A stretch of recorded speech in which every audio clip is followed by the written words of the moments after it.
এই দৃশ্য কিনা শেষে আমাকে দেখতে হলো, কিন্তু তবু আমার খুব জানতে ইচ্ছে করছে বাচ্চারা থলি ভর্তি মোহর অলংকার সব ছড়াতে ছড়াতে যাচ্ছে কেন, আর গোপালের হাত দুটোই বা ঘাট থেকে বেরিয়ে দুদিকে ঝুলছে কেন? মহারাজ, আর একটা ব্যাপার কি আপনি লক্ষ্য করেছেন? কি কি বলতো? গোপালের দেহ কারা কাঁধে করে নিয়ে যাচ্ছে? হ্যাঁ হ্যাঁ, ওই তো মন্ত্রী, সেনাপতি, জ্যোতিষী আর পণ্ডিত।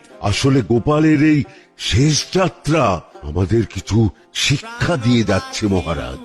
এই যে দেখুন, যারা গোপালকে সহ্য করতে পারত না, এখন এখন তাদেরই কাঁধে গোপাল যাচ্ছে।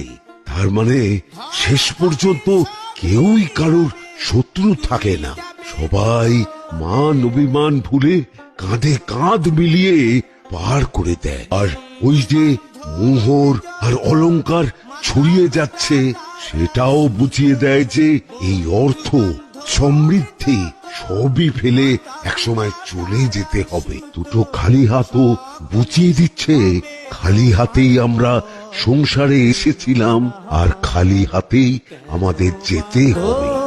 দালান ঘর